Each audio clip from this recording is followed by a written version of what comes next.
the thing that many of us who have had some type of same-sex attraction, gay experiences, is this whole like pray the gay away. And it's like people prayed and things shifted. But the gay didn't quite go away. It's just something else came about. Yeah. I mean, it's less pray the gay away. It's more like make straight the way of the Lord or something like that. Welcome to Communion and Shalom. In this podcast, we are exploring how the biblical and historic Christian faith can engage sexuality, ethnicity, culture, and our local communities as we pursue the flourishing of God's kingdom. Our goal is to engage these topics charitably and with nuance. Hello, and welcome to another episode of Communion and Shalom. What our listeners don't know is that this is actually take two because we lost the files the first time. So thank you, Josh, for joining us, not just for one episode, but for a redo episode. No, and what listeners also don't know is that I'm extremely glad that the first one was misplaced or lost or somehow technologically trashed, given my weird 20 minutes of rambling. So it's good to be here with you. Just to start us off a little bit, Josh, could you share? So in this episode, we'll be talking about kind of your own story with sexual orientation and what that's looked like over time. But can you first just, who are you? Where you're from? What kind of things are important to you in life? Yeah, so I'm from the Midwest, from the Twin Cities area broadly. David and I have known each other for a while. And so I grew up in the church. I grew up the son of a minister. I've always been within the kind of charismatic Pentecostal movement circles like that.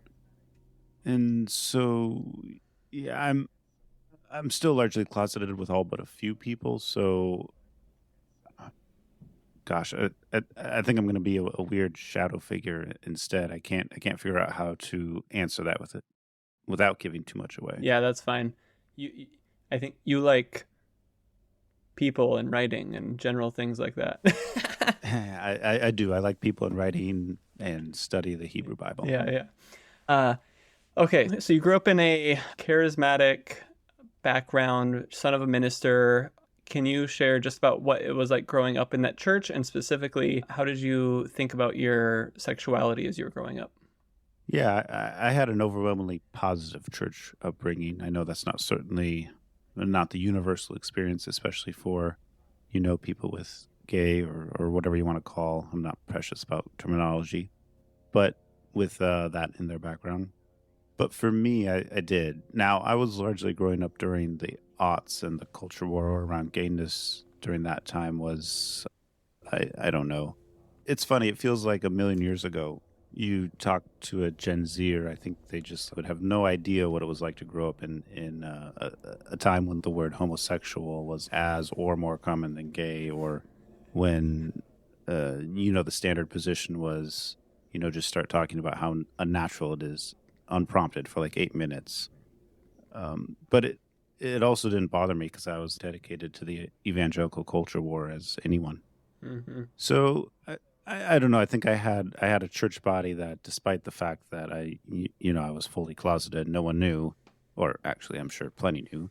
Nobody had received confirmation, but I never got the sense that anyone was interested in condemning me for attitude. And I think that people had a really good sense of the fact that your relationship to God is not somehow in outgrowth of your sexual activity or desires. And so in that way, I think it was actually a very great place to be anchored, even if it was, lonely. When were you first aware of your own proclivity towards the same sex rather than the opposite sex? Probably years after everyone else, since I was the gayest little boy you've ever met in your life. But I don't know, probably 11 or 12 or something like that. It became clear what was and was not coming online, and that there was a strong preference for men. I think I framed it to you this way before. Basically, exclusively sexually attracted to men, or almost, but exclusively emotionally or romantically attracted to women. And that was pretty stable from a pretty young age, and I'd say the sexual part really came online in full force, like at a preteen. Did you date at all in high school or around there? High school, no. College through, mid-20s, Sorry, and to be, I guess, only women. yeah, dating women with a romantic attraction. Right. Yeah. I've never dated a man, but at some point you realize that it's a deeply unkind thing to keep dating women as a closeted homosexual and just let them feel angry and confused and hurt and gaslit or heartbroken. And so eventually I stopped and just kind of decided that, not to be dating anymore. But for a few years there was, that was the thing. And when you stopped dating, was that a kind of, I have now decided to give the rest of my life to celibacy, or just right now with where things are at, that doesn't seem to be a kind thing? I mean, when I was young and at first, kind of came online and I figured out what my attraction was, my feeling was that I always held that hope for healing, and I didn't exactly know what that would necessarily look like, and I also didn't have a heavy expectation either direction that it would or wouldn't happen. I grew up in a tradition that believed in healing, but frankly, it wasn't something especially visible or common. It was something that, you would pray for healing if somebody got sick or whatever, and you heard stories of when it would happen, but it was not a situation like the community I'm in now, where it's a fairly common experience to see or experience that as a kind of normal part of Christian life. And so for me, I always held out hope that things would change. I knew that if he did heal me, then wow, God is good. And if he didn't heal me, then wow, God is still good. But so when I was, in my 20s and eventually just kind of gave up dating, he asked celibacy if he doesn't heal. Although I'll admit the kind of expectation that would come at some point had would dwindle over the years. And how, you said that, that you're still mostly closeted.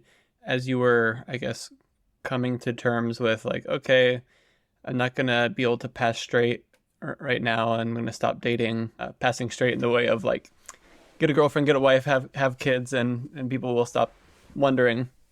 Did you have people that were in on kind of the intimacies of your life, or was this just like a lot of people who remain like hyper closeted?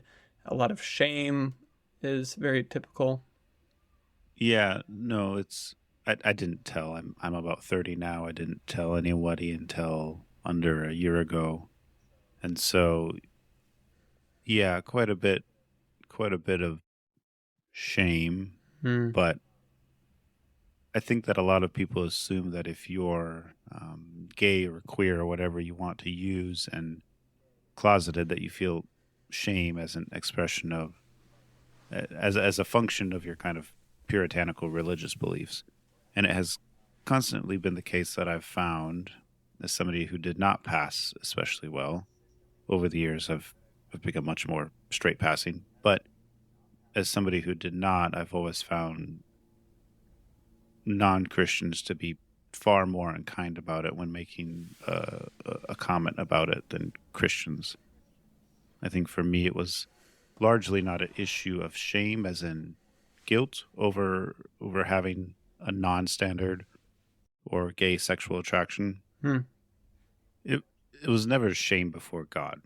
It was the kind of weird social shame that accumulates within the church, outside the church, but as a function of just kind of the humiliation of everybody knowing anyway, the kind of like that silly dance you do when it's like obvious, but you still have to say the thing. And then also, there's, as you get older, you realize oh, I can't just like forever pretend to be a millennial who thinks that marriage is dumb without people like really scrutinizing that at some point. And so there's an indignity to that when the jig continues to be up. Hmm. Hmm. Is that what spurred you starting to share with friends, or? No. What spurred it was, well, I don't want to have people be uncomfortable with this framing, but the healing experience that I've mentioned to you before, I didn't tell a single person, like I'm gay until I kind of wasn't anymore, but kind of was. I don't know.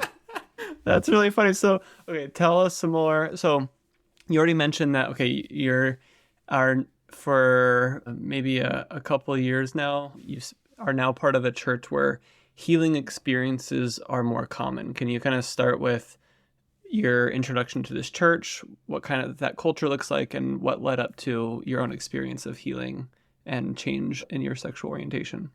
Yeah, I felt really spiritually dry for a long time, and one of the things that complicated my relationship to church, I hadn't attended church faithfully for a while. I had one I kind of sometimes attended, but like actually I still have a lot of affection for that church. But I also had pretty intense OCD that made church attendance pretty tough because it was triggered in particular by social anxiety.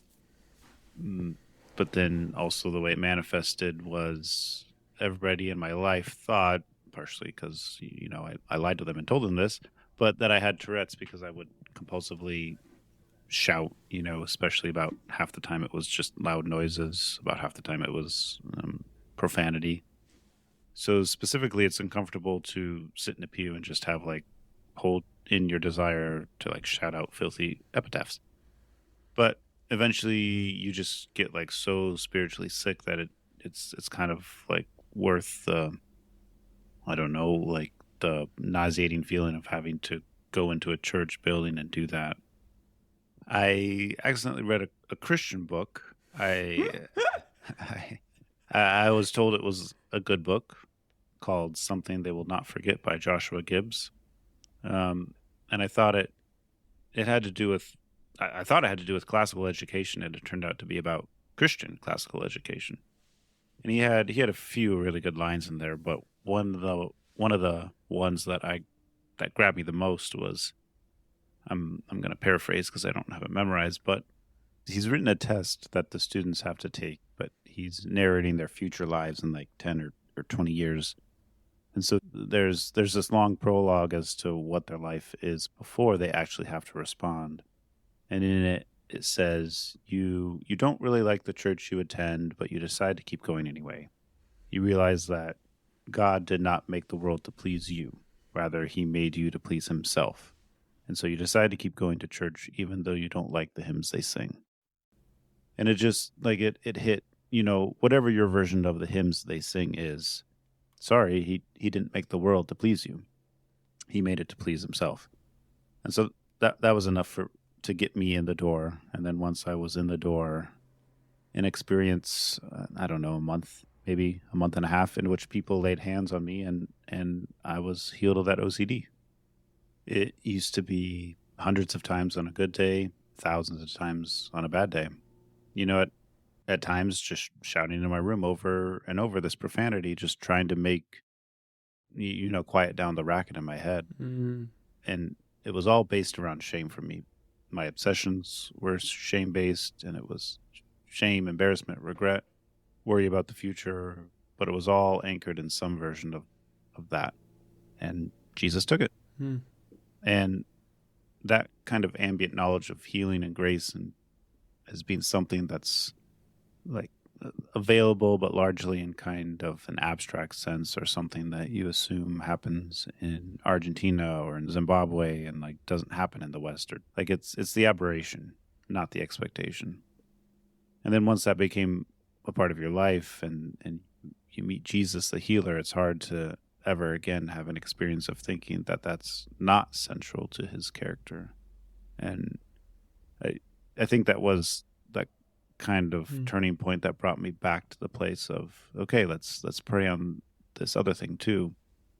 this, gay thing that you've kind of put on a shelf in your mind for a while. So it was quite a while later that I brought that back to mind, and it wasn't the only focus or even the main focus of my prayers, but I had a pretty like intense prayer with, a conversation with God, asking him to move. And a couple of weeks later, I went to a men's retreat, and I promised, despite the phrase men's retreat, we were not just talking about how, sad we are that we all like look at porn and masturbate or something. It wasn't about sex fundamentally. This just happened to be a tangential part of the story. But there was a night where people were praying for each other, and the pastor then says, whoever you're praying for right now, I feel like we're just supposed to pray for physical healing. And at that point, somebody who's praying for me leans in and he says, I feel like I've got a word. I feel like God is just saying, blood flow. Blood flow where it needs to go. And I just start laughing and realizing that God has just made a dick joke through this, wonderful brother in Christ, and that this penile euphemism, I'm the only one in the room who understands. And it's not as though you there's no immediate way to test this out, right? But there wasn't any other loss of blood in any other parts of your body, a pinky toe with poor circulation. Right. Yeah, exactly. But I'm at a men's retreat, right? There are no women there, so it's not as though there's we don't have, you only have the control group. But within 2 or 3 weeks, it became clear that I was attracted to women for the first time. And that didn't mean I wasn't also attracted to men or that it was identical, but there was like an undeniable and dramatic change.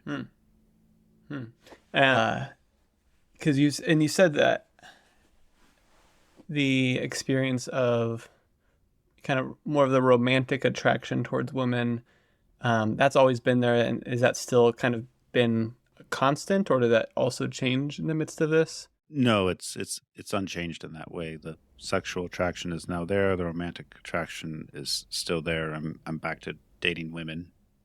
And how would just really quick, could you give just a little bit of a description? Because romance means a lot of different things in different cultures. What does romantic attraction mean for you? Oh, it's a hard one. Yeah, I feel like I should have like some poetry book by someone else. What is love? The idea of, this will sound dumb, the idea of like kissing or cuddling with a man is just so dramatically unappealing, and always has been, because that's an emotional attachment that you're forming to a man.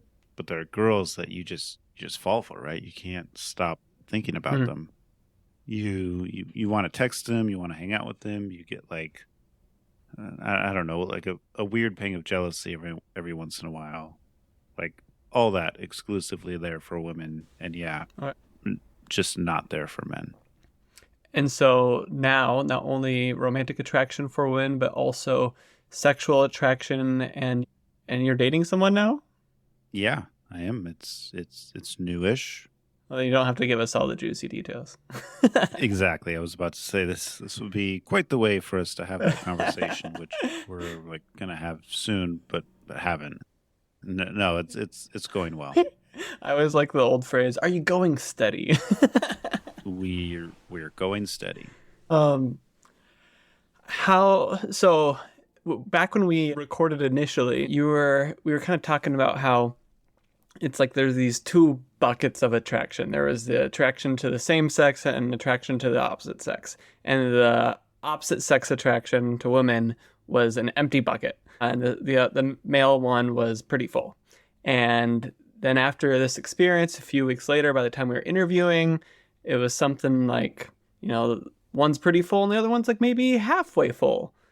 But has that continued to be the case, or as things go, has there continued to be change in how you proportion out or compare these attractions? Yeah, the buckets metaphor is a good one. There was the 2/3 full women's bucket, and then there the still obnoxiously full men bucket. And over time, because it's been over a year at this point.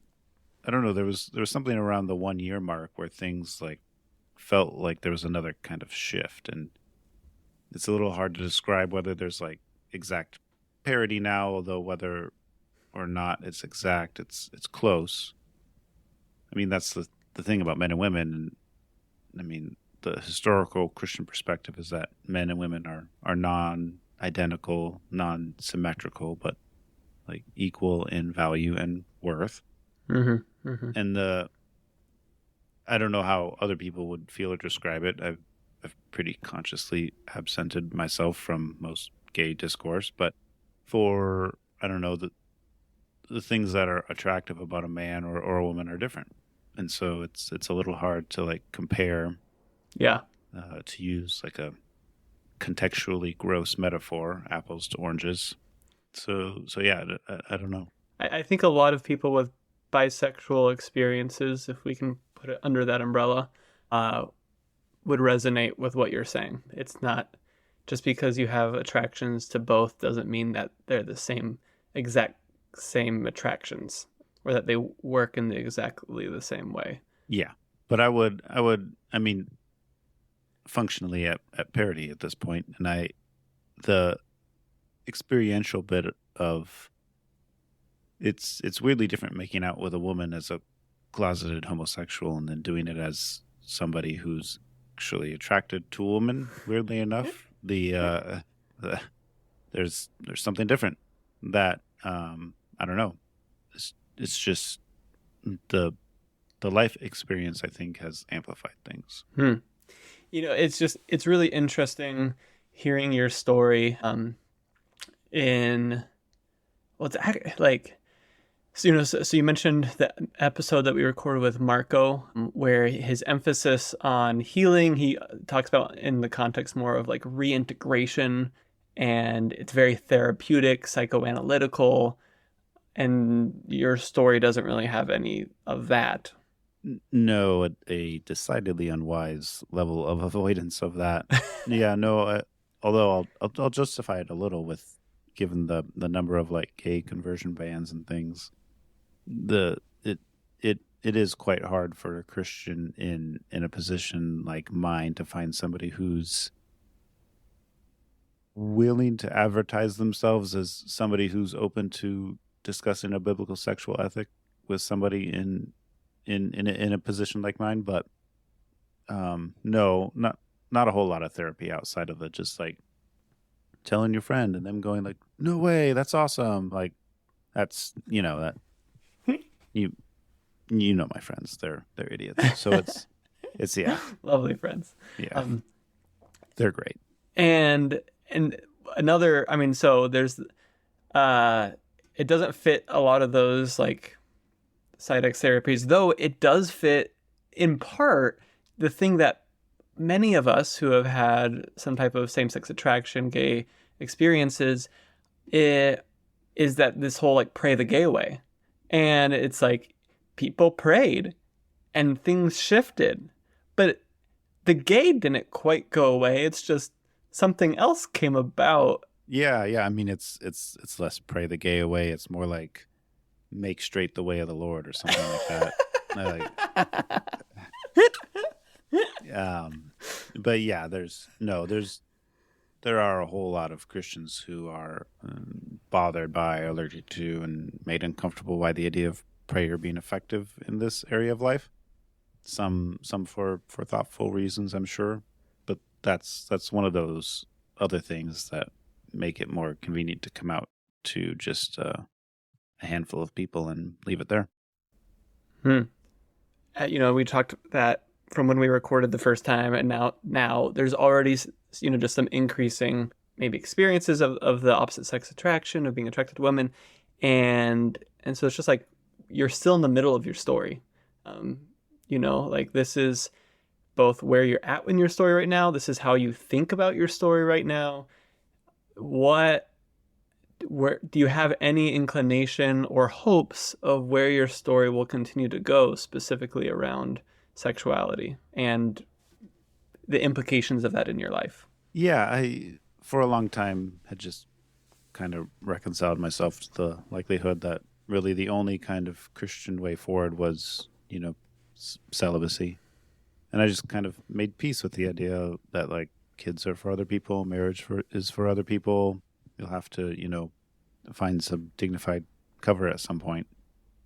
But I guess I do find myself drawn towards a traditional, I find a woman, do the whole thing. So yeah, I don't know if I'm answering your question, but yeah, no, I mean, I guess that's a somewhat obvious answer to like your dating, and so the hopes of that, because when we spoke last time, I was like, well, if God, Lord, still called you towards celibacy, this would feel like a somewhat cruel healing experience.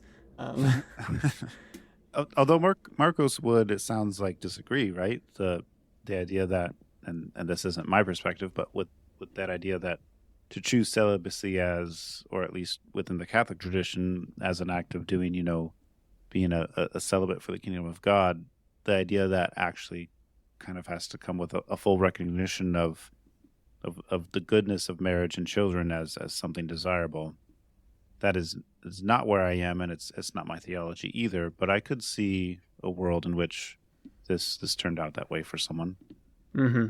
Yeah, as I was thinking about that and hearing other people's thoughts on it, at first I was like, oh, I see the beauty in that, and I don't think it's good if someone chooses celibacy out of a hatred of marriage. But I was thinking about, there's so many other vocations that the Lord calls us into where, it's like someone doesn't have to fully, I don't know if this is well, actually, since I don't know, but I think there's just many situations where just because you can see the goodness of it doesn't mean that you have to see it as possible for you. Right. And I'm still with you. I think it's really easy to lose sight of the fact that God is really kind, and that when he calls us to sacrifice, it's not for the purpose of it hurting or for the purpose of us feeling loss, like that will happen. And there's something to counting it as a loss. But I think that might be, I'm sure I don't mean to like misrepresent his perspective on it. I'm sure he wouldn't suggest that God is trying to be punitive in that way. But to me, there's something, I don't think that when God asks us to give up good things, there are plenty of good things that we're asked to give up for good reasons, other than their goodness making us, I don't know, somehow more complete in our sacrifice. Mm-hmm. And I would say, as you are pursuing marriage, you are giving up the good thing of singleness. And I appreciate that I think you recognize that. Oh yeah, I mean, no one it's not as though I haven't done the single thing for a while, and there are for sure trade-offs, right? I mean, I prefer the current thing, but mm-hmm. No, I mean, I think for gay Christians or same-sex attracted Christians, whatever the thing is that make people comfortable. But I think within the church in particular, although I don't have a ton of, I'm not interested in issuing a ton of gripes with the church, but I think one of the ways we could be more effective and generous towards our gay brothers and sisters is to figure out a way to make singleness something that is honored and sustainable. And Paul's like, I don't know, exhortation for everyone to check out celibacy and see how good it is for themselves and for Jesus.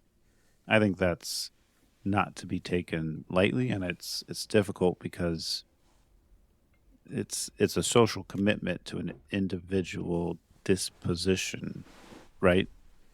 If we were to make that something that is, I don't know, kind to single brothers and sisters in that way. So you've had this experience of healing at your church, which I know some people who are afraid of stories like these being weaponized against those potentially, called to single.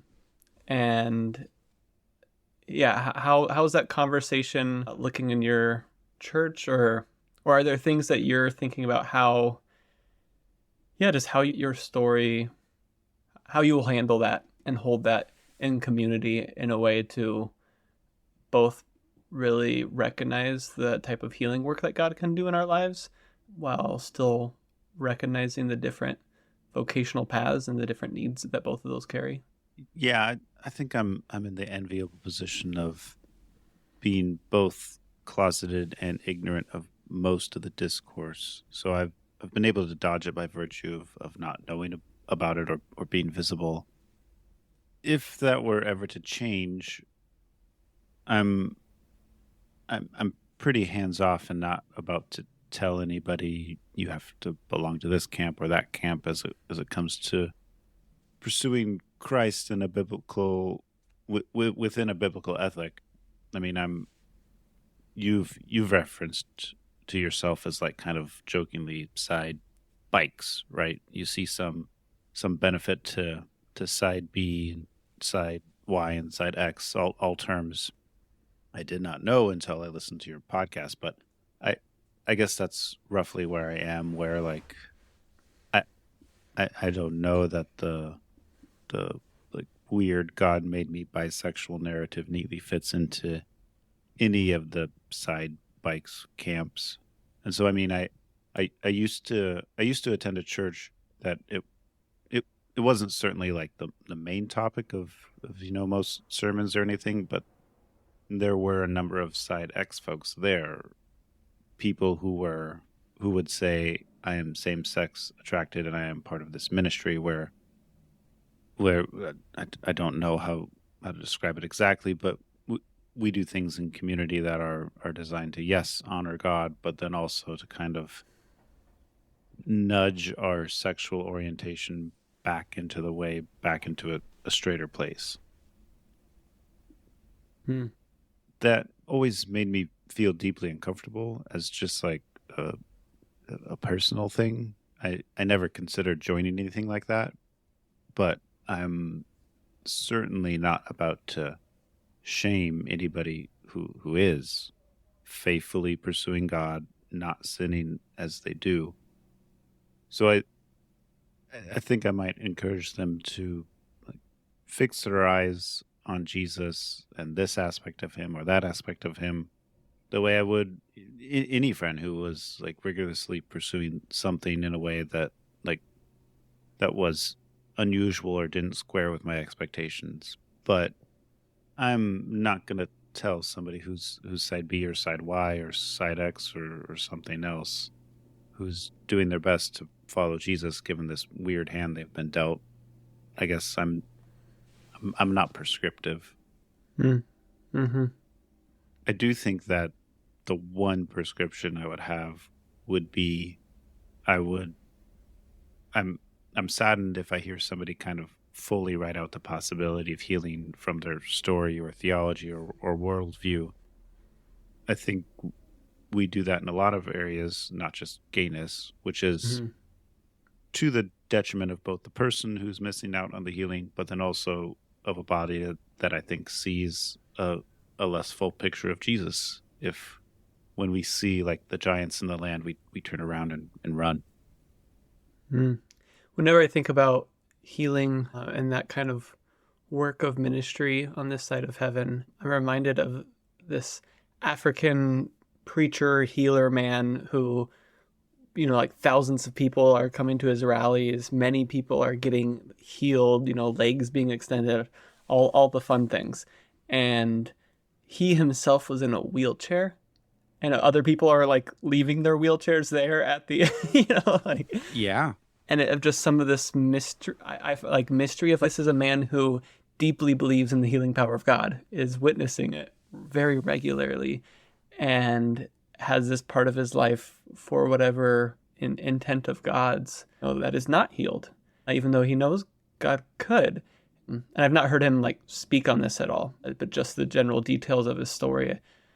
I find just witness to that, like how do we continue to just keep our eyes on Jesus the healer without, in a sense, put our eyes on the healing, like don't get so fixated on this specific gift, but just keep our eyes on Jesus, knowing that he's good.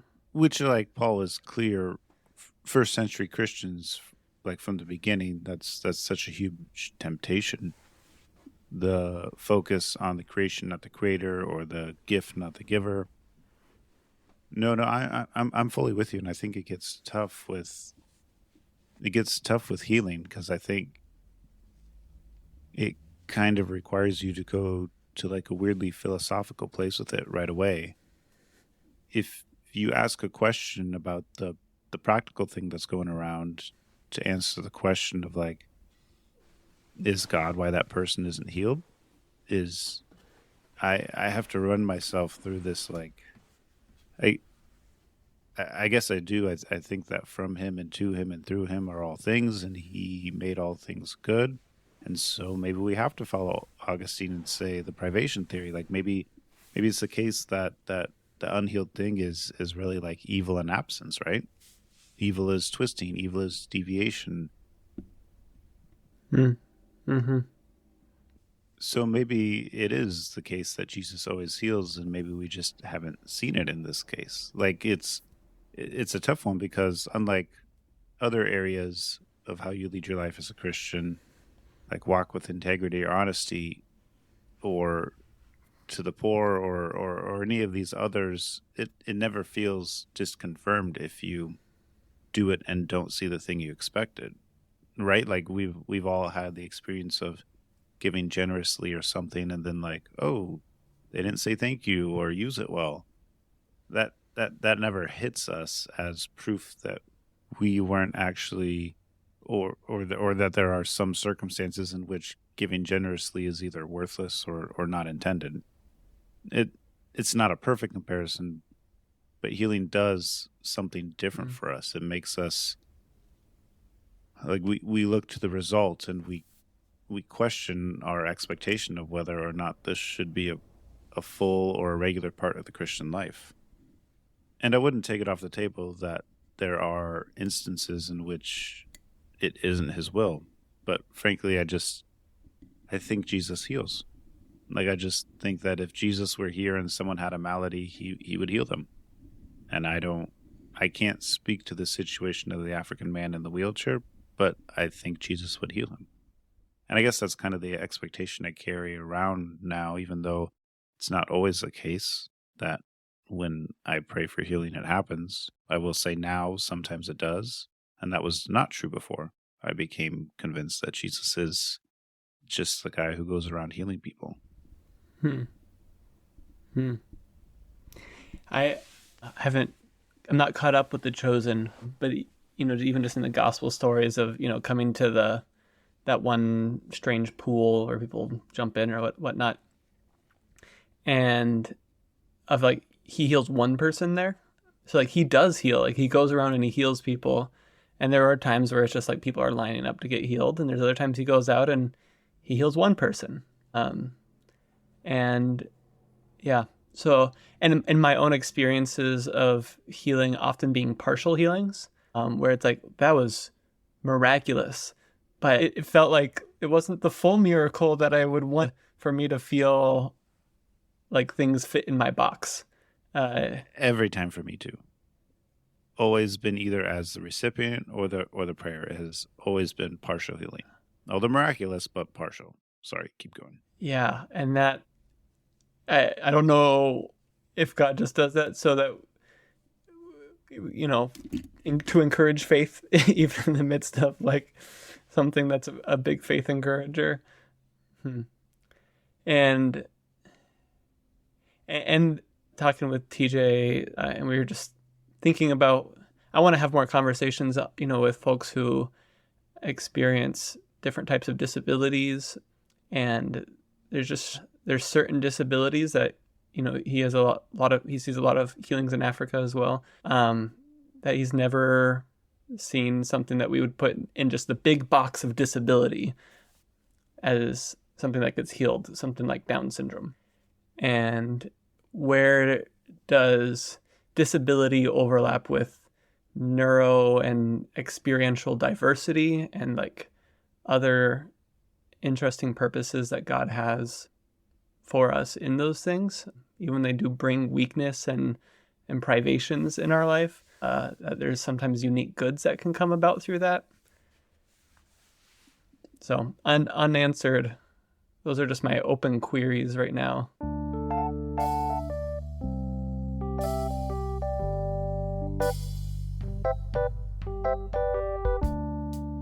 Do you plan on having, I mean, I don't know how you do this without being a little bit more out, but any more direct relations to people in the LGBTQ community? I mean, you can be a friend to any, gay unbelieving neighbor, but in a way that you can say, I relate to you? No, I mean, as a side note, I just don't even believe there is an LGBTQ community. There are like these are not people with either, like they don't have shared interests. They don't even share each other's company half the time. Like the reason you build lesbian bars so you don't have to hang out with the gays. There are no lesbians anymore. All the lesbians I used to know are, with the exception of one, are all either trans or non-binary. Like these are people with like directly opposing interests in many cases. And so I think like the visible idea of an LGBTQ community is like a really convenient thing. If like you aren't good at like cobbling together optics, or if you're like a bunch of young people living in the city, in which case, yes, like queer people do like find each other like moths to a flame, but it's like a certain kind of queer person, right? The same way that like theater kids are always going to hang out with theater kids. And so like I don't know, I kind of a little bit just reject the category of an LGBTQ community, because the only ones who refer to themselves as a community are the ones who aren't hanging out with the ones who aren't in it. But that's a little bit beside the point. I have always, moth to porchlight style as a young person, just felt like, everybody I knew was a lesbian. I was always hanging out with lesbians, always hanging out with queer folk. Over time, that has changed to some, although it did end up, when I was in academia, I was in a department that was, I think by the time I was gone, like mostly gay. So like I traveled in those circles a ton, but I guess I don't feel any specific need to, if a queer person is at a theological crossroads, if they are my brother or sister in Christ, now I feel like the gay conversation becomes productive, or sharing my own experience becomes productive or helpful, and something that's not just inflaming or contrarian. If this is somebody who is not a Christian, well, I don't think this is like my story of weird I turned from gay to bi thing. I don't think it's going to be well received, and I also don't think it's going to be helpful. I think to the extent that kindred spirits find each other and can show Christian love, that's the way in which I can be of effect. I may change my mind on that, but that's kind of where I am now. Yeah. I mean, that's what I love. It's just, this is how you're thinking about it now. And while podcast listeners may not get a chance to hear how you're thinking about this in another year, I will. I think and I'm going to ask that you never make me re-listen to this. Once I change my mind, and I agree every time. Don't worry, Lord willing, we will not be doing a third recording either. If you're familiar at all with arguments for this side A progressive theology, have any of those ever been persuasive to you? No, they haven't. I learned Greek and Hebrew and a handful of others, partly so that I could dive into questions like that. And, it's been a while, so don't test me. But like when I did some, I don't know, more detailed study of some of the like key texts, and I'll admit that this is coming from a place of valuing text over other methods of discovering and talking about God. Kind of a prima scriptura, a way of thinking about things. But I think it is hard to persuade I think a lot of people don't realize how unkind it is on the basis of trying to be a good ally, trying to be generous, trying to be helpful to gay people, to gaslight them into believing that they are the ones who are reading the scripture to mean exactly the opposite of what it says. Mm. And you kind of have to do that in order to read Paul in any. It does not feel coherent, or in most cases good faith. Although I do know some good faith people who generally believe it and will generally argue it for it. But we all fall prey to motivated reasoning, and I've never heard an argument that took the scriptural part seriously that didn't feel like kind of a wish list of what Paul had said instead. Mm-hmm. I don't know. What's your experience been there? Yeah, the motivated reasoning is it's a hard thing to suss through, right? Because you're trying to be objective, but you're like, would love for it to say one thing, but on the other hand, that set you apart from your community, and so we have different biases pulling us different ways. For sure. But I think similarly, I first started trying to learn a little bit of Greek and trying to answer these questions of, what are some of the arguments that people are making? And especially some of the old ones simply being like, what it should be translated as pederasty. And it's like, that word pederasty is coming from a Greek word that's more or less pederasty. Like, they had a word for that. There's just so many.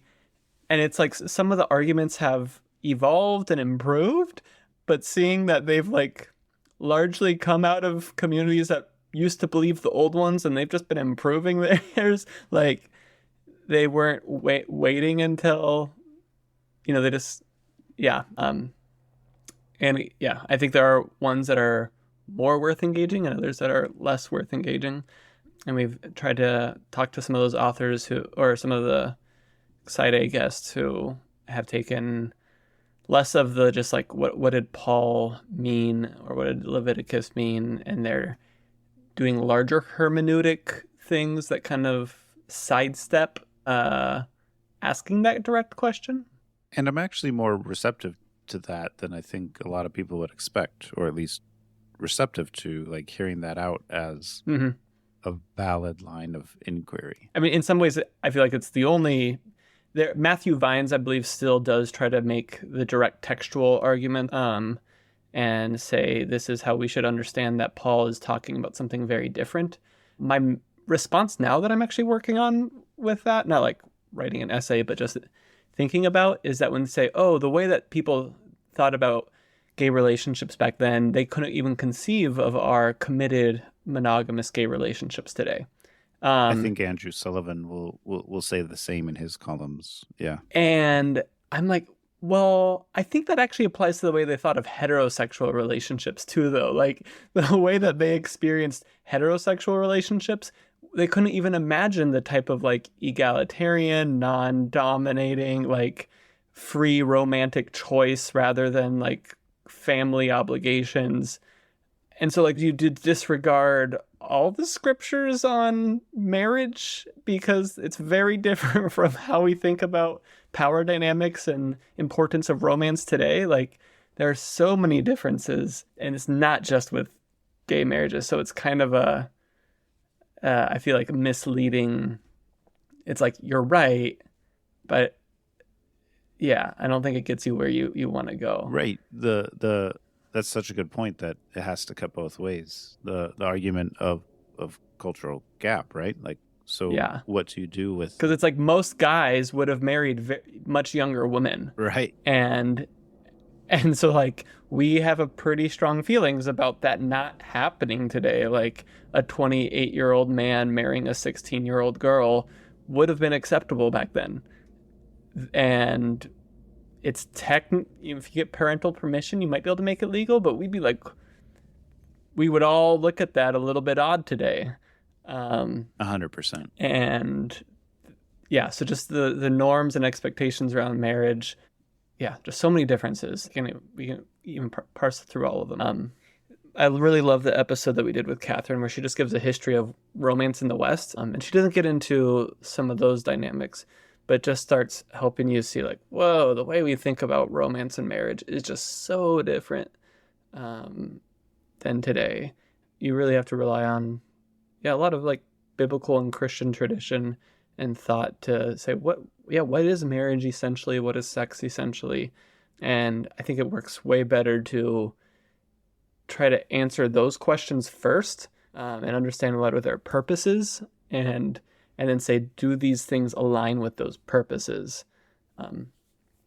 And that's where a lot of kind of side B folks have said, even if none of the quote unquote clobber passages existed, I would still have a traditional sexual ethic because of the bigger picture, the story behind what God is doing with man and woman, what the purpose is quite naturally like visible for what the genitals are for, that all of this kind of goes together, how child rearing works into that picture is attractive and beautiful and trustworthy. And I don't need these passages that say, no, don't do that, to see how homosexual sex and thus homosexual marriages deviates from that picture. So I found that very compelling. Well, and that's a great point, because it, I think, probably also separates out the different Protestant groups. You know, Catholics, like the idea of natural laws, like pretty firmly cemented in a ton of that, their theology, even beyond sexual ethics stuff. Mm-hmm. Whereas with Protestants, it's more hit or miss whether or not that's something that like a congregant will even have heard before. Yeah. And I think that may be one of the reasons why like intuitions around this are so everywhere in different denominations. Oh yeah. You know, like I'll have friends who are like, I don't know, of similar theological disposition in, you know, X, Y, or Z area. And then it weirdly all falls apart. Normally right at where the like natural law stuff kind of has to take the driver's seat. And I think that is a place where we could grow and learn from our Catholic brothers and sisters. Mm-hmm. And I think it very much is parallel to what has often been described as kind of skipping over Genesis 1 and 2, and a lot of Protestant theology more recently starting at Genesis 3 of like, oh, things got bad, and so we need a savior. And it's like, God is creator first and foremost, and we need to understand that good creation, and that's part of our ongoing work as humans, as his representatives in this world.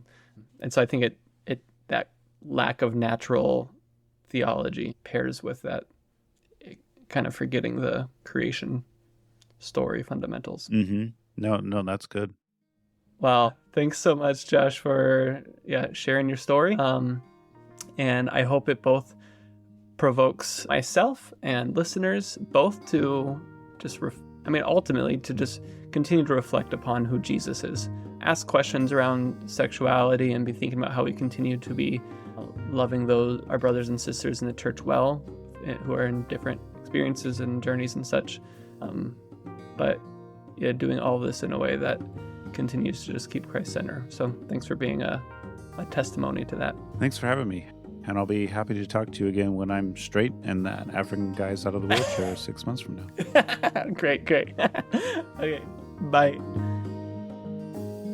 Hey listeners, I want to let you know about the Communion and Shalom Patreon. Joining the Patreon community not only supports this podcast, but gives you the opportunity to listen to bonus content, give input on future episodes, and submit questions for a patron-only Q&A. We're so thankful for the support and encouragement from so many listeners, and we hope that this podcast continues to be meaningful to you.